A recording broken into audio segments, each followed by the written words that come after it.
তাদের মতো আমাকে বীর বানান, বাহাদুর বানান, সাহসী বানান, ইত্যাদি ইত্যাদি।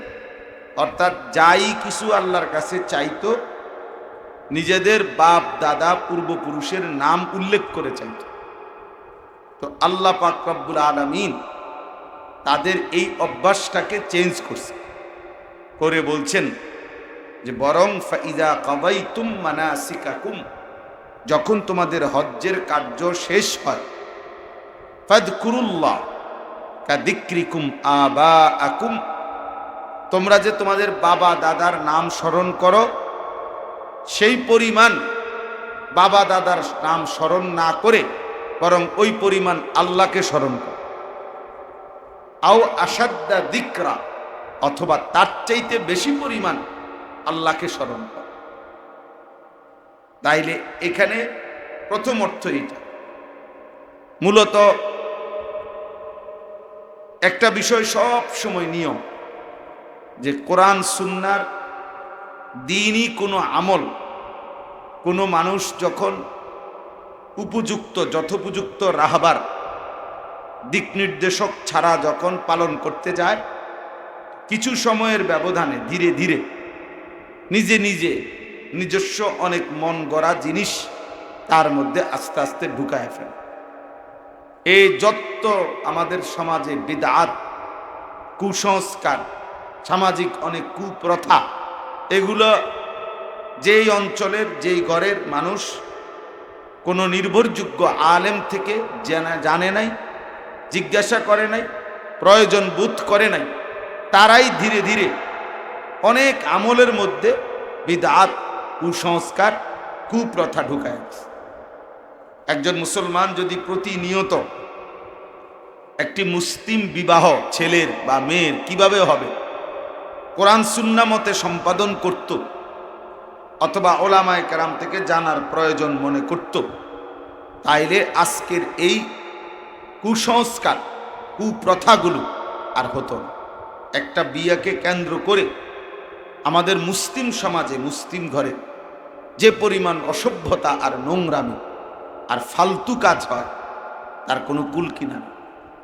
এই গায়ে হলুদ থেকে শুরু করে, বিবাহের গেট থেকে শুরু করে, বিয়ে করবে ছেলে সাজায় গাড়ি, কি পরিমাণ পাগল হইলে, মাথা খারাপ হইলে মানুষ এত বোকা হয়।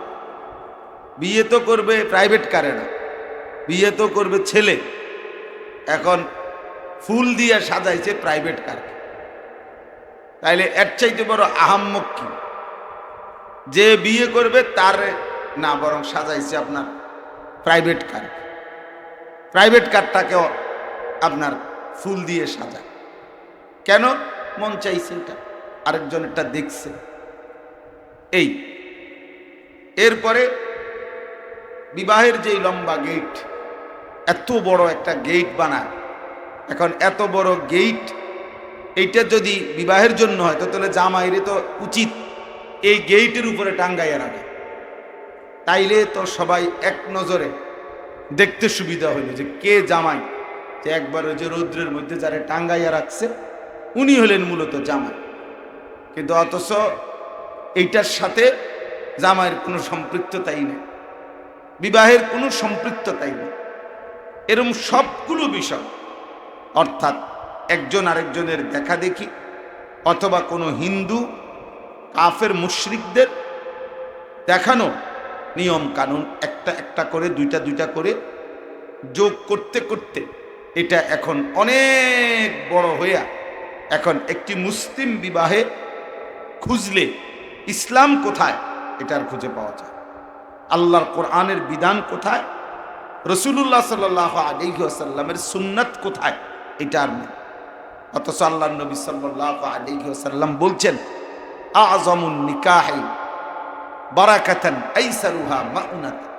ভাই ওরে জায়গা আরো আগায়, ওরে জায়গা আরো ছাড়া দেন, বিগদাত এদিক দিয়ে আসো।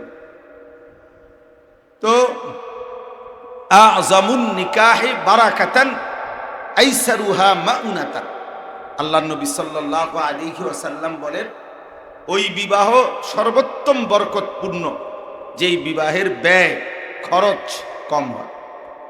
খরচ কম, যেই বিবাহের ব্যয়ভার কম হয় সেই বিবাহ সবচেয়ে বেশি বরকতপূর্ণ। তাইলে আমরা রাসূলুল্লাহ সাল্লাল্লাহু আলাইহি ওয়াসাল্লামের কথা ছিল এই, আমরা সেইটাকে উল্টায় ফেলছি। এই আনুষ্ঠানিকতা, মেহমানদারি, আপ্যায়ন, গাড়ি, তারপরে বর যাত্রী, কনে যাত্রী, এই ব্যাপক হাঙ্গামা, আপনার এই হাঙ্গামার কারণেই এখানে 2 লাখ টাকার বিয়ে হয়ে গেছে এখন 20 লাখ টাকা। কথার কথা, 1 লাখ টাকার বিয়ে হয়ে গেছে এখন 10 লাখ টাকা। কেন? আমাদের এই নিজস্ব মন গড়া সামাজিক এই কুপ্রথাগুলো, বদরসুমগুলো। আমার বলার উদ্দেশ্য হল যে ইসলাম পূর্ব যুগে আমাদের নবী সাল্লাল্লাহু আলাইহি ওয়াসাল্লামের পূর্ব থেকেই হজ্জের বিধান ছিল। এই হজ্জের বিধানের মধ্যেও মক্কার কুরাইশরা, কাফেররা, মূর্তি পূজকরা, তারা প্রতিনিয়ত নিত্য নতুন নিয়ম কানুন এটার মধ্যে তৈরি করে এই এক এক সময় এক একটা অন্তর্ভুক্ত করতে করতে শেষ পর্যন্ত হজ্জের মূল যেই রূপ ছিল আল্লাহ পাকের পক্ষ থেকে ইব্রাহিম আলাইহিস সালামের প্রবর্তিত, সেটা হারায় গেছে। এবং শেষ পর্যন্ত অবস্থা এমন করছিল যে হজ্জে আল্লাহ তাআলা নির্ধারিত যেই মাস, ওই মাস পর্যন্ত চেঞ্জ করে ফেলছে। তারা তাদের সুবিধা মতো ঘোষণা দিত যে এবছর হজ হবে কোন মাসে। যেমন এই বছর আমরা হজ থেকে আসছি, এখনো কাঁচা খেজুর পাকে নাই, মানে কাঁচা খেজুরও খাওয়ার মতো উপযোগী হয় নাই। কারণ এইটা যদি আর 1 মাস পরে হইতো তাহলে এই খেজুর ব্যবসায়ীদের ব্যাপক খেজুর, কাঁচা খেজুর বিক্রি হইত, বিক্রি করতে পারতো আমাদের এই 18-20 লাখ হাজির কাছে।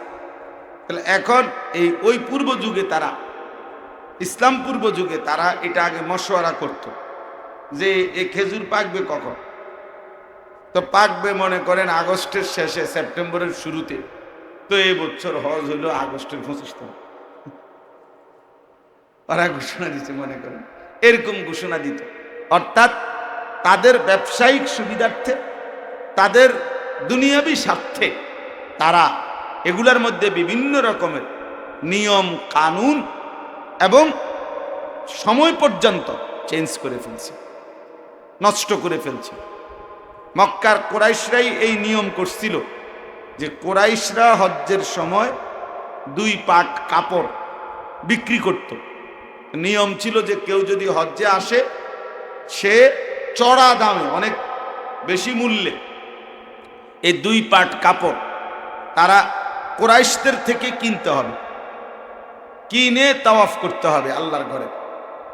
নিজেদের ব্যক্তিগত পোশাক দিয়ে তাওয়াফ করলে হবে না, এটা হজ হবে না। তা আর নাই তো কি করতে হবে? আর নাই তো প্রয়োজনে কাপড় ছাড়া বিবস্ত্র তাওয়াফ করতে হবে, আর নাই তো এখান থেকে নিতে হবে, অন্যখান তো হবে না, অন্যখানে হবে না। এই এই নিয়ম, এইটাই পরবর্তীতে আমরা যেটা শুনছি যে কাবা ঘর তারা উলঙ্গ হয়ে, বিবস্ত্র হয়ে তাওয়াফ করত। মূল বিষয় ছিল সকলেই না, ওই যারা চড়া দামে কিনতে পারতো তাদের থেকে, তারা কাপড় পরেই তাওয়াফ করত। আর যাদের কেনার সামর্থ্য ছিল না তারা আপনার নিজেদের পোশাক দিয়ে করার অনুমতি ছিল। আল্লাহুম্মা সাল্লি আলা মুহাম্মাদিন ওয়া আলা আলি মুহাম্মাদ কামা সাল্লাইতা আলা ইব্রাহিম ওয়া আলা আলি ইব্রাহিম ইন্নাকা হামিদুম মাজিদ। আল্লাহুম্মা বারিক আলা মুহাম্মাদিন ওয়া আলা আলি মুহাম্মাদ কামা বারাকতা আলা ইব্রাহিম ওয়া আলা আলি ইব্রাহিম ইন্নাকা হামিদুম মাজিদ। সুবহানাকা লা ইলমা লানা ইল্লা মা আল্লামতানা ইন্নাকা আনতাল আলিমুল হাকীম। নুরুন নবী ভাই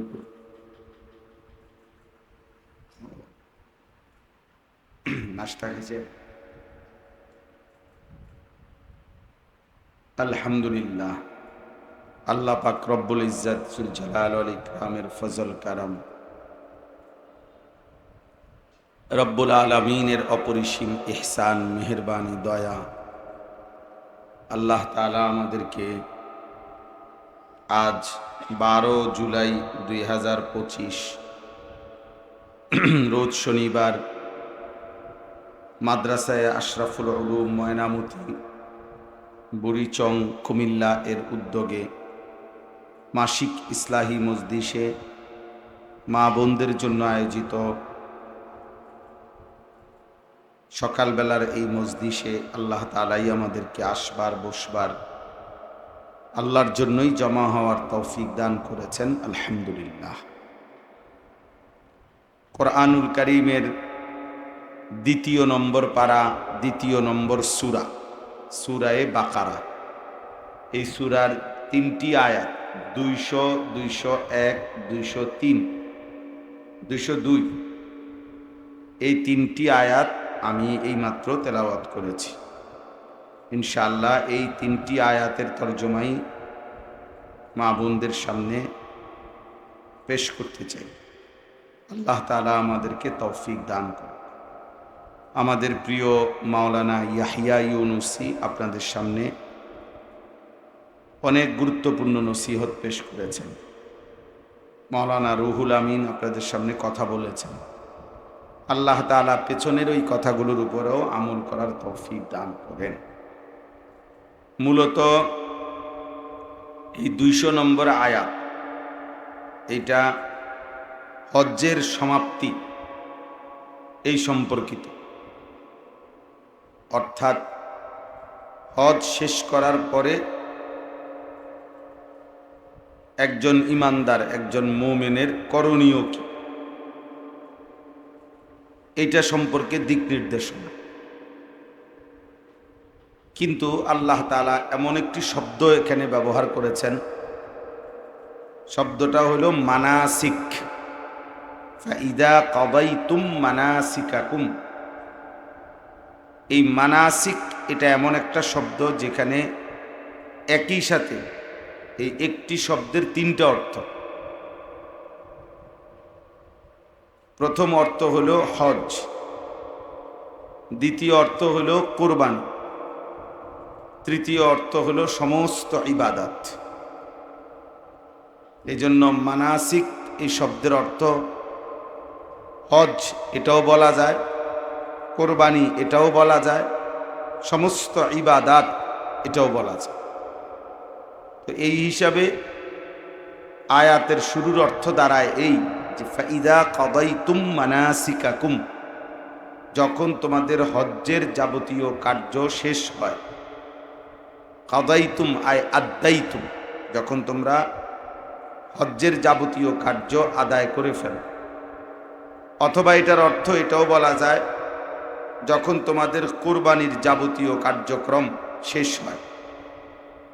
অথবা এটাও বলা যায় যখন তোমাদের নির্ধারিত ইবাদত শেষ হয়। আমাদের উপরে কিছু ইবাদত আছে যেটা নির্ধারিত সময়ে নামাজ পড়া, নির্ধারিত মাসে রোজা রাখা, রমজানের নির্ধারিত সময়ে হজ করা, এরকম অসংখ্য ইবাদত আছে যেটা নির্ধারিত সময়ের সাথে, নির্ধারিত স্থানের সাথে সম্পৃক্ত। দিনের বেলা চাইলে তাহাজ্জুদ পড়া যাবে না, আবার রাতের বেলা চাইলে ইশরাক পড়া যাবে না। তার মানে এটা সময়ের সাথে সম্পৃক্ত। ইশরাক তো এটার সময় হয় সকালবেলা, তাহাজ্জুদ এটার সময় হয় রাত্রিবেলা। এশার নামাজ দুপুরে পড়া যাবে না, আর জোহরের নামাজ রাতের 10টায় পড়া যাবে। তার মানে সময়ের সাথে সম্পৃক্ত। তো আল্লাহ তাআলা বলেন এরকম নির্ধারিত ইবাদত সেগুলো যখন তোমাদের শেষ হয়, মানে আদায় হয়, তখন তোমাদের করণীয় কি। এখানে একটা মূল প্রেক্ষাপট হলো ইসলাম পূর্ব যুগেও মক্কার কুরাইশরা, মক্কাবাসী আশপাশের মানুষরা তারা হজ করত, যদিও মূর্তি পূজা করত, কিন্তু হজ্জের বিধান ছিল প্রাচীন বিধান। হযরত ইব্রাহিম আলাইহিস সালামের জামানা থেকে আল্লাহ তাআলার হুকুমে হজ্জের বিধান চালু ছিল। তো আমাদের নবী সাল্লাল্লাহু আলাইহি ওয়াসাল্লামের আগেও মানুষেরা হজ করত। তো তখন হজ করার সময় তাদের একটা নিয়ম ছিল, তারা হজ যখন আরাফাতের ময়দান, হজ্জের মূল কার্যক্রম ৯ জিলহজ আরাফার ময়দানে অবস্থান করার দ্বারা হজ্জের প্রধান কাজ সমাপ্ত হয়। এরপরে পরদিন ১০ই জিলহজ নিয়ম হলো সকালবেলা মুজদালিফা একটি জায়গা, সেখানে কিছুক্ষণ ফজরের পরে অবস্থান করে এরপরে শয়তানকে পাথর মারতে হয় মিনায়। এই শয়তানকে পাথর মারার যে জায়গাটা, ওই জায়গাটাকে বলা হয় জামারাত, মানে পাথর মারার যে জায়গা। এই পাথর মারার পরে জামারাতের পাশে পূর্ব যুগে তারা একত্রে বসত, আর বসে প্রত্যেকেই নিজের বংশধর পূর্বপুরুষ, বাবা দাদা, তাদের গল্প কাহিনী, তাদের বীরত্ব, তাদের ইতিহাস ঐতিহ্য এগুলো বলতো, আর আল্লাহর কাছে দোয়া করত যে আল্লাহ, আমার বাবা, আমার দাদা, আমার চাচা, আমার অমুক, আমার তমুক, তাদের মতো আমারে বানান, তাদের মতো আমাকে বীর বানান, বাহাদুর বানান, সাহসী বানান, ইত্যাদি ইত্যাদি। অর্থাৎ যাই কিছু আল্লাহর কাছে চাইতো নিজেদের বাপ দাদা পূর্বপুরুষের নাম উল্লেখ করে চাইতো।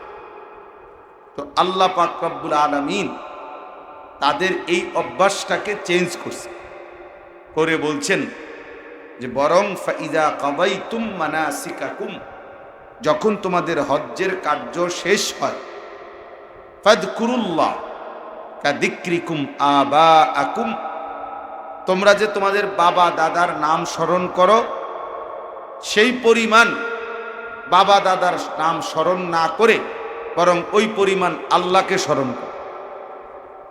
আও আসাদ্দা যিকরা, অথবা তার চাইতে বেশি পরিমাণ আল্লাহকে স্মরণ করো। তাইলে এখানে প্রথম অর্থ এটা।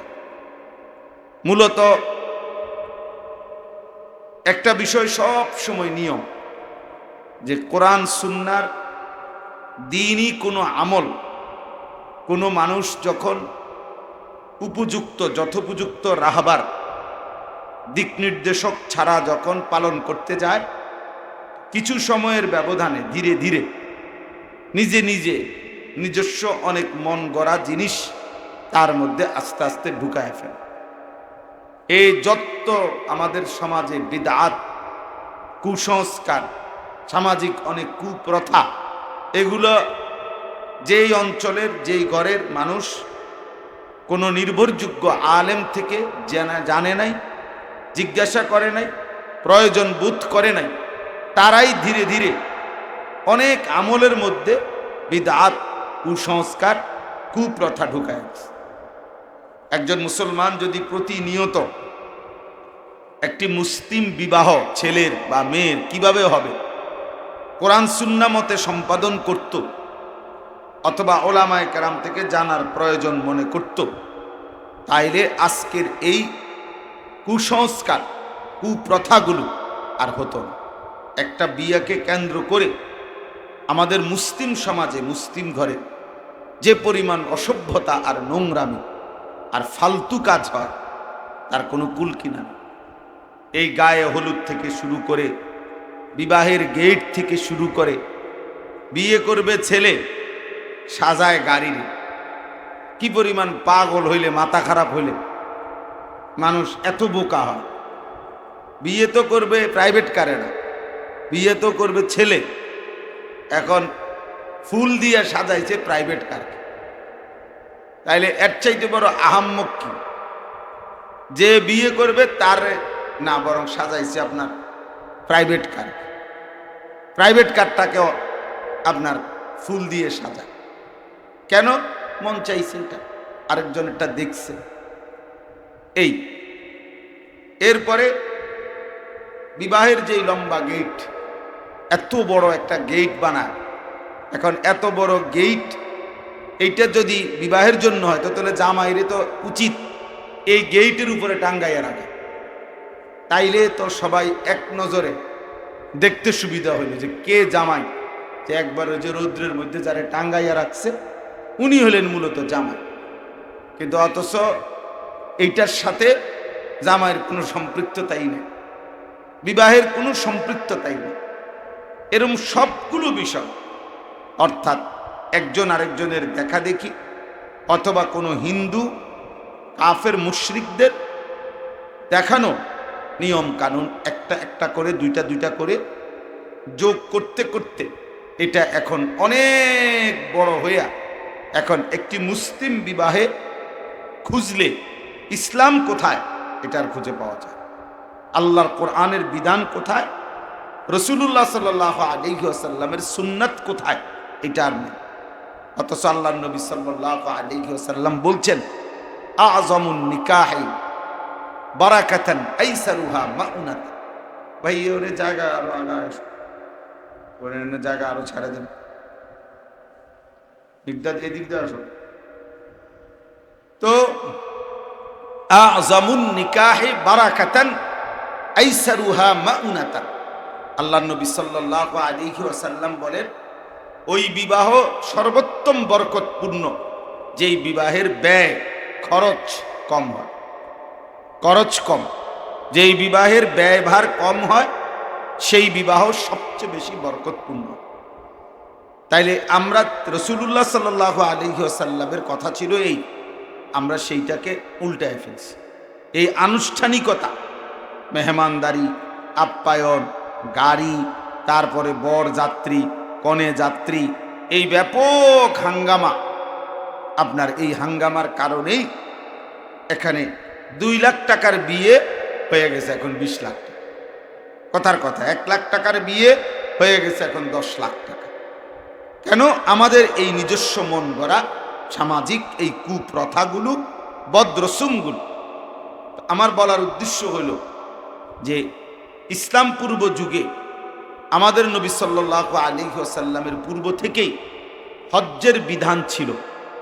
এই হজ্জের বিধানের মধ্যেও মক্কার কুরাইশরা, কাফেররা, মূর্তি পূজকরা, তারা প্রতিনিয়ত নিত্য নতুন নিয়ম কানুন এইটার মধ্যে তৈরি করে এই এক এক সময় এক একটা অন্তর্ভুক্ত করতে করতে শেষ পর্যন্ত হজ্জের মূল যেই রূপ ছিল আল্লাহ পাকের পক্ষ থেকে ইব্রাহিম আলাইহিস সালামের প্রবর্তিত, সেটা হারায় গেছে। এবং শেষ পর্যন্ত অবস্থা এমন করছিল যে হজ্জে আল্লাহ তাআলা নির্ধারিত যেই মাস, ওই মাস পর্যন্ত চেঞ্জ করে ফেলছে। তারা তাদের সুবিধা মতো ঘোষণা দিত যে এবছর হজ হবে কোন মাসে। যেমন এই বছর আমরা হজ থেকে আসছি, এখনো কাঁচা খেজুর পাকে নাই, মানে কাঁচা খেজুরও খাওয়ার মতো উপযোগী হয় না। কারণ এইটা যদি আর 1 মাস পরে হইতো তাহলে এই খেজুর ব্যবসায়ীদের ব্যাপক খেজুর, কাঁচা খেজুর বিক্রি হইত, বিক্রি করতে পারতো আমাদের এই 18-20 লাখ হাজির কাছে। তাহলে এখন এই ওই পূর্ব যুগে তারা, ইসলাম পূর্ব যুগে তারা এটা আগে মশওয়ারা করত যে এই খেজুর পাকবে কখন। তো পাকবে মনে করেন আগস্টের শেষে, সেপ্টেম্বরের শুরুতে। তো এই বছর হজ হইল আগস্টের 25 তারিখ, ওরা ঘোষণা দিচ্ছে, মনে করেন এরকম ঘোষণা দিত। অর্থাৎ তাদের ব্যবসায়িক সুবিধার্থে, তাদের দুনিয়াবী স্বার্থে তারা এগুলার মধ্যে বিভিন্ন রকমের নিয়ম কানুন এবং সময় পর্যন্ত চেঞ্জ করে ফেলছে, নষ্ট করে ফেলছে। মক্কার কুরাইশরাই এই নিয়ম করছিল যে কুরাইশরা হজ্জের সময় 2 পাট কাপড় বিক্রি করত। নিয়ম ছিল যে কেউ যদি হজ্জে আসে সে চড়া দামে, অনেক বেশি মূল্যে এই 2 পাট কাপড় তারা কুরাইশদের থেকে কিনতে হবে, কিনে তাওয়াফ করতে হবে আল্লাহর ঘরে। নিজেদের ব্যক্তিগত পোশাক দিয়ে তাওয়াফ করলে হবে না, এটা হজ হবে না। তা আর নাই তো কি করতে হবে? আর নাই তো প্রয়োজনে কাপড় ছাড়া বিবস্ত্র তাওয়াফ করতে হবে, আর নাই তো এখান থেকে নিতে হবে, অন্যখান তো হবে না, অন্যখানে হবে না। এই এই নিয়ম, এইটাই পরবর্তীতে আমরা যেটা শুনছি যে কাবা ঘর তারা উলঙ্গ হয়ে বিবস্ত্র হয়ে তাওয়াফ করত। মূল বিষয় ছিল সকলেই না, ওই যারা চড়া দামে কিনতে পারত তাদের থেকে, তারা কাপড় পরেই তাওয়াফ করত। আর যাদের কেনার সামর্থ্য ছিল না তারা আপনার নিজেদের পোশাক দিয়ে করার অনুমতি ছিল।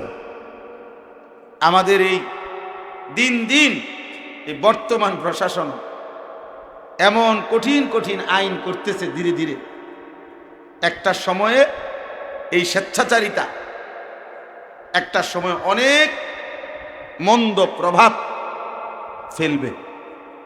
এখনো নতুন করে নিত্য নতুন এমন কঠিন আইন হজ্জের ক্ষেত্রে, বিভিন্ন ক্ষেত্রে আরব দেশে গেলে এইবারও আমরা দেখছি এবং ধীরে ধীরে হচ্ছে।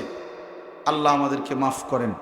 তো আমার বলার উদ্দেশ্য হলো, মক্কার কুরাইশরা, কাফেররা, বেঈমানরা তারা হজ্জের মৌলিকত্বকে তছনছ করে ফেলছিল।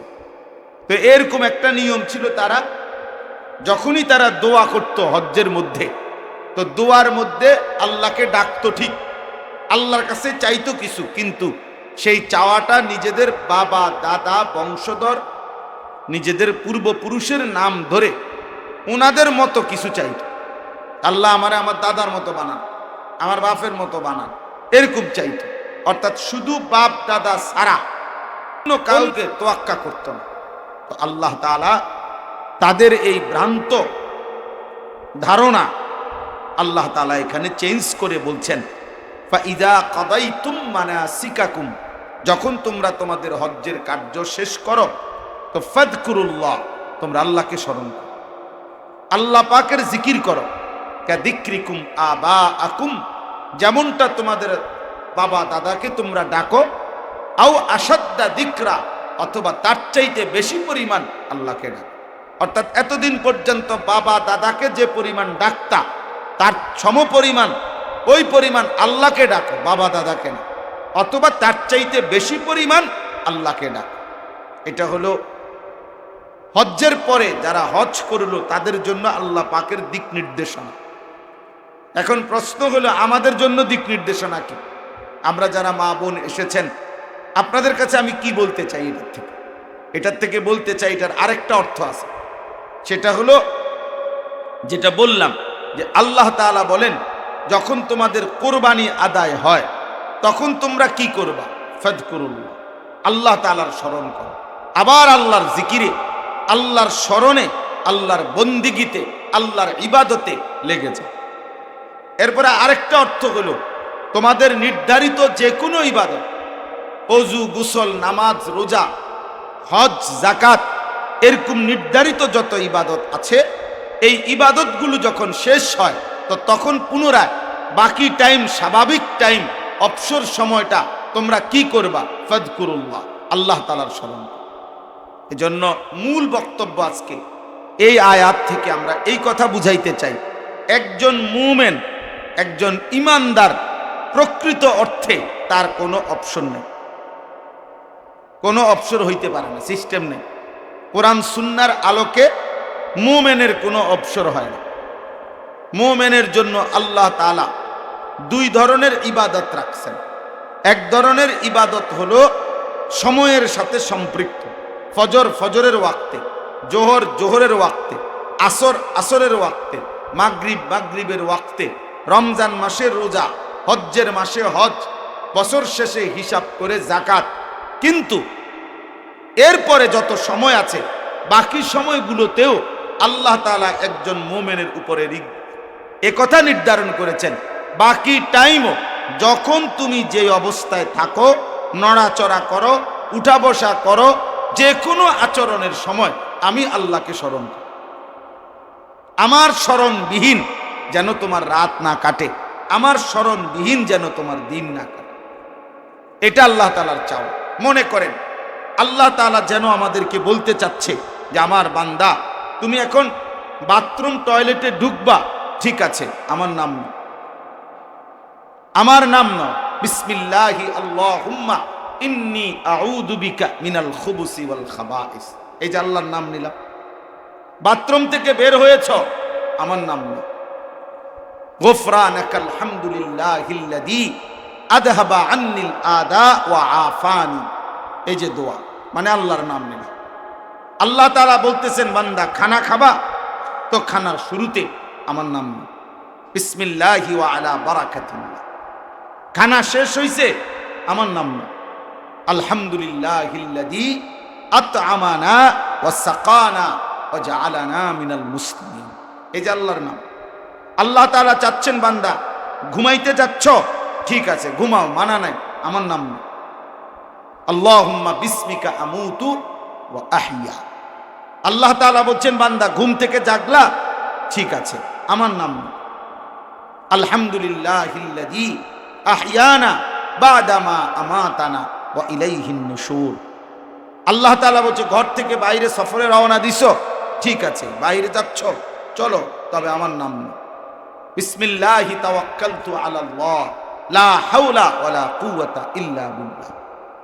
তাহলে এরকম আমাদের প্রিয় নবী সাল্লাল্লাহু আলাইহি ওয়াসাল্লাম খাইতে, ঘুমাইতে, অজুতে, ইস্তেনজাতে, দাঁড়ানোতে, বসাতে, শোয়াতে, উপরে নিচে, সমতল জায়গায়, জীবন চলার পথে প্রত্যেকটি কাজে, এমনকি কোরআনুল কারীমের মধ্যে আছে আল্লাহ তাআলা চায় যে বান্দা তুমি আমাকে ডাকো কিয়ামান ওয়া কুউদান ওয়া আলা জুনুবিহিম, দাঁড়ানো অবস্থায়, বসা অবস্থায়, শোয়া অবস্থায়।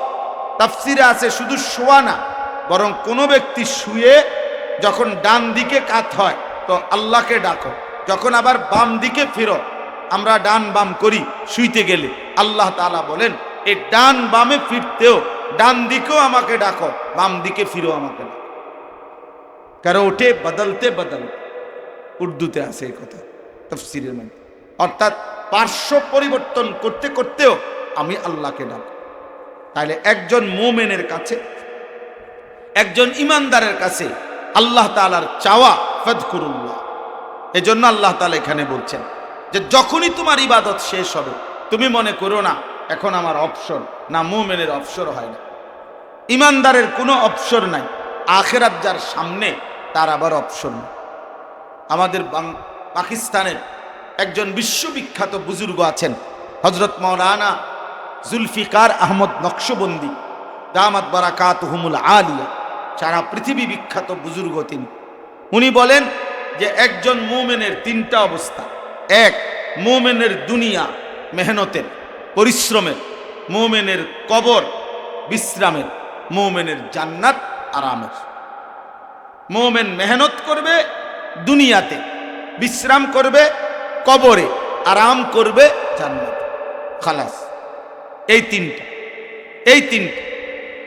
একজন বড় বুজুর্গ ছিলেন সাহাল ইবনে আব্দুল্লাহ তুস্তারি রাহমাতুল্লাহি আলাইহি।